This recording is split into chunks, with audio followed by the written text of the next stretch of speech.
banging sounds heard near location of missing Titan submersible. Here's a summary of the article. A Canadian aircraft searching for the missing Titan submersible, which failed to return Sunday from an expedition to the wreckage of the Titanic, detected banging in 30-minute intervals coming from the area the divers disappeared, according to internal email updates sent to Department of Homeland Security leadership and obtained by Rolling Stone.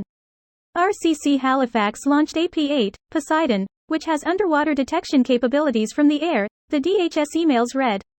The P-8 deployed sonobuoys, which reported a contact in a position close to the distress position. The P-8 heard banging sounds in the area every 30 minutes. 4 hours later additional sonar was deployed and banging was still heard. The announcement did not state what time the banging was heard, or what was thought to have caused it. The announcement also stated that the Joint Rescue Coordination Center is working to find an underwater remote-operated vehicle through partner organizations to possibly assist.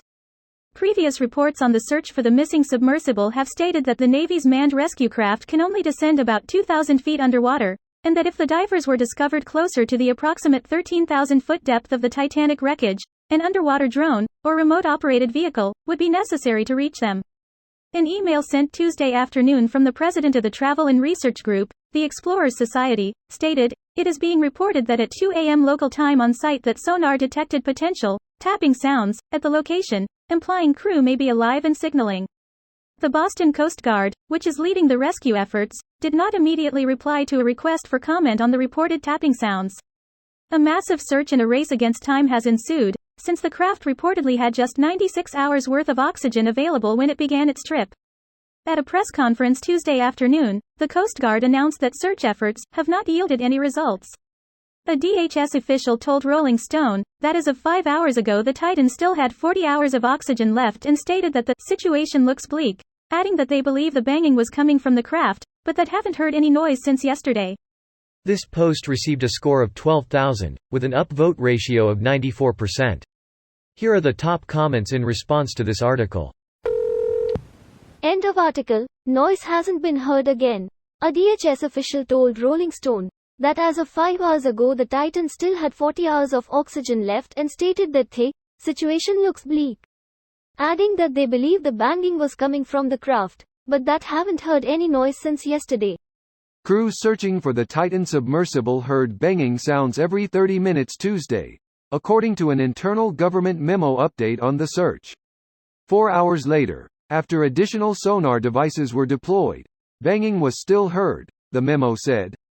It was unclear when the banging was heard Tuesday or for how long, based on the memo. A subsequent update sent Tuesday night suggested more sounds were heard, though it was not described as banging. While I want to be optimistic and believe they were working together not too far down there banging and yelling at the sonar pings, possibly heard, felt the vibrations of all the rescue ships, this was the same thing that happened with Malaysian Flight 370. They heard all kinds of shit, ended up being from their own ship, this and that. Article says the banging sounds stopped. Yeah, I found it odd that line was buried in the article. The headline gives hope, the article text makes it look bleak. Makes sense. They want views, clicks, but they aren't gonna lie to people. The fact of the matter is that it does look bleak. And it was hopeless the second they went missing. It would be merciful if whatever caused them to lose contact killed them instantly. Yeah, this isn't a situation like they were lost in the forest. They were trapped in a place with extreme pressure, total darkness, and trapped in a cramped tight place. Not to mention the cold. If systems failed as suspected, then there is no way they can keep warm down there. Not to mention loss of F-ing air. Unless Quaid is around to start a reactor, they're screwed. They have air for one more day.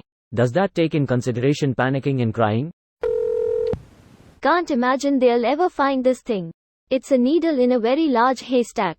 Even if they do, what's the plan to snag it? What submersible can even attempt to retrieve it? They'll probably find it weeks from now with ROV missions funded by the deceased relatives. An article that interviews a former passenger quoted them saying that the hooks for the sandbags dissolve in water in a short period of time and act like a dead man's switch. Maybe it'll come up sooner than we all expect.